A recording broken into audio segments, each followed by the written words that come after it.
বেদের মেয়ে জোছনা তোদের কথা দিয়েছে, ইলিশ দিবে বলে জোছনা ফাঁকি দিয়েছে, তাই না? অনেকেই বলবে কি এসে, ওহো এখন গান গেয়ে ভাইরাল হতে এসেছে। হ্যাঁ, গান গেয়ে ভাইরাল হতে এসেছি। এর আগে কি ছিল? এর আগে হচ্ছে কথা বলে ভাইরাল হতে এসেছি। এর আগে কি ছিল? বিমানবন্দরে কান্নাকাটি করে ভাইরাল হতে এসেছি। এর আগে কি ছিল?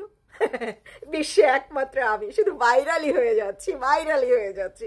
ভাইরাল করিস না কেন রে? একটু কইরা দে না ভাইরাল। করিস তো না, খালি লেকচার, দূরে দূর লম্বা লম্বা খালি লেকচার মার, ভাইরাল হইতে আসে, ভাইরাল হইতে আসে।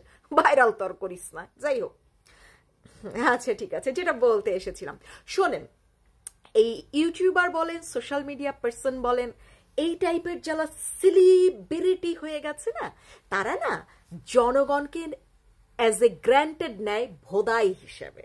ঠিক আছে, জনগণ মাইন্ড করবেন না, আমি সত্যি কথা বলার চেষ্টা করছি। জনগণকে তারা একেবারে সিগনেচার সহ শৈশব ভোদাই মনে করে, এবং তারা মানে সেই ভোদাই রূপেই তাদেরকে ট্রিট করে। খেয়াল করে দেখবেন, যতগুলা আমাদের বাংলাদেশের যতগুলা সোশ্যাল মিডিয়া পার্সন আছে, একটু উপরের মই ধোয়া মই সোয়া গাছের মগ ডালে, খেয়াল করে দেখেন তাদের কথার সাথে তাদের কাজের সাথে মিলটা একটু খুঁজে দেখবেন, মানে আপনাদের কি পরিমাণ ভোদাই তারা বানায়। যাই হোক, আস্তে ধীরে দেখবেন সবাইকে নিয়ে বক্তব্য দেওয়ার চেষ্টা করব, তারপরে যদি একটু ভাইরাল বানান আর কি। আচ্ছা, তো এটার প্রমাণ হচ্ছে কি?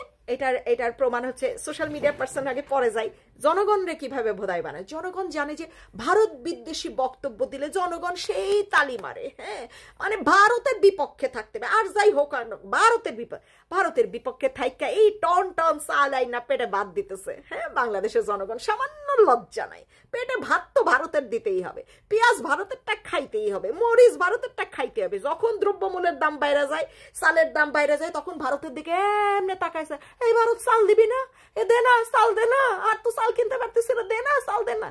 এমন ফকিন্নি হচ্ছে বাংলাদেশের জনগণ। জি আমি বলছি, কারণ ভারত নিয়ে যখন কথা বলে তখন তো বাবারি বাবা, কথা বলতে কি ট্যাক্স লাগে ভাই, দুনিয়ার কথা কয়ে ফেলা যায়, কিন্তু আবার ভাত খাওয়ার সময় সে ভারতের চালটাই দরকার। হ্যাঁ, ভারতের আলু পেঁয়াজ তারপর মরিচ সব দরকার হয়, দ্রব্যমূল্যের দাম তো কমাইতে হবে, তখন আর ভারত লাগে না, তখন মনে হয় কি মধুর, খাই খাই খাই, আচ্ছা গেল। কিন্তু কথা বলতে হবে, কিন্তু নইলে তো ভিউ বাড়বে না। হ্যাঁ, তারপরে আমাদের এই যে উপদেষ্টা আসিফ নজরুল সাহেব, ভারতের কি 26 কোটি জনগণ ভারতীয়রা নাকি আমাদের বাংলাদেশে চাকরি করতেছে। হ্যাঁ, এই কথা বলে আর জনগণের মনটা যে মানে দখল করে নিল ভালোবাসায়। হ্যাঁ, সেই ভালোবাসাতে জনগণ একেবারে তারে উপদেষ্টা বানাই দিয়ে দিল। আরে বাপরে বাপ, 26 লক্ষ ভারতীয়রা এখন আসিফ নজরুল মানে বাইর করে দিবে।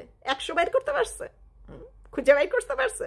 পারে নাই। যাই হোক, তারপরেও ভারত বিদ্বেষী এখন ওই যে সমন্বয়ক বলেন আর যারা এই যে গু খাওয়া লাগানো পার্টি বলেন, তাদের সবার কিন্তু মন্তব্যে বক্তব্য কিন্তু ভারত বিদ্বেষী কথা থাকে, কারণ জনগণ খুব পছন্দ করে। কিন্তু তারা ওই যে আগেও বলেছি, তারা কিন্তু ভারতের চাল যখন ঢোকে বন্দর দিয়ে, সেটা ঠেকাইতে যায় না, যে না ভারতের চাল নিব না, ভারতের পেঁয়াজ নিব না, ভারতের মরিচ নিব না। হ্যাঁ, আমরা বেশি দাম দিয়েই খাবো, জনগণ না খায় মরুক, তাতে আমাদের কি, আমরা কোটি কোটি টাকা চান্দা তুলতেছে, আমরা তো খাইতেই পারবো। তারা কিন্তু এগুলা ঠেকায় না, কিন্তু ভারত বিদ্বেষী অনেক কথা।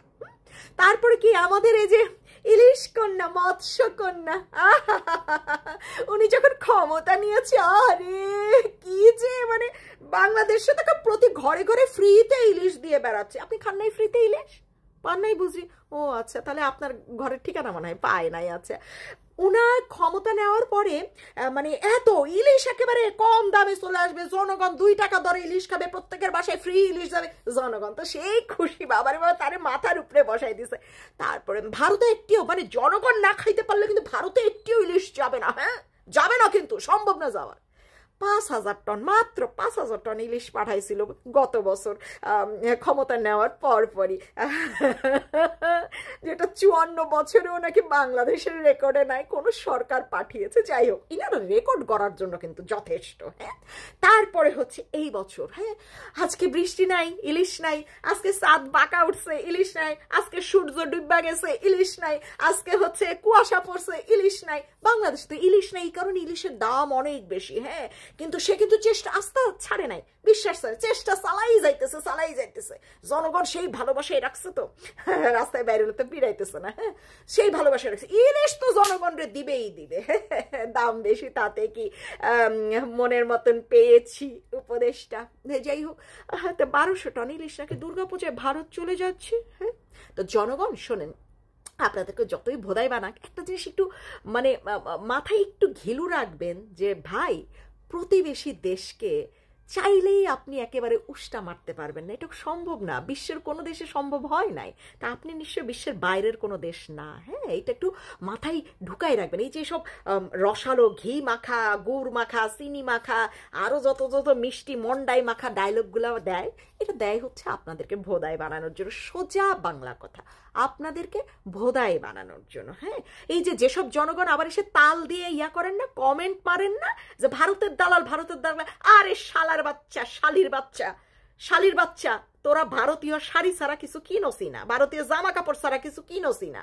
হ্যাঁ, আর শালার বাচ্চারা বউরে যখনই গিফট করেন, গার্লফ্রেন্ডে যখনই গিফট করেন, তখন ভারতীয় জামা কাপড় শাড়িগুলারে বাচ্চা নিয়ে গিয়ে গিফট করেন। হ্যাঁ, নইলে বাংলাদেশের অনলাইনে লক্ষ লক্ষ লক্ষ টাকার ভারতীয় শাড়ি বিক্রি হয়ে যাচ্ছে, জামা বিক্রি হচ্ছে, যেগুলো কি আসমান থেকে পড়তেছে না ভারতীয়রা নিজেরা এসা কেনাকাটা করতেছে, কোনটা? হ্যাঁ, সো জনগণ বোধাই কম হবেন। আর যারা বেশি কমেন্ট করেন এরকম উল্টাপাল্টা, তারা আরো বেশি শয়তানের হাড্ডি, তাদের ঘর হচ্ছে ভারতীয় সবকিছুতে ভরা, কিন্তু তারা ভারত বিদ্বেষী। হ্যাঁ, ভাত খাও, তারপরে ইয়া খাও, পেঁয়াজ খাও, মরিচ খাও। হ্যাঁ, এগুলা ছাড়া তো তোমাদের হাগু হবে না, পেট না ভরলে হাগু আসবে কিভাবে?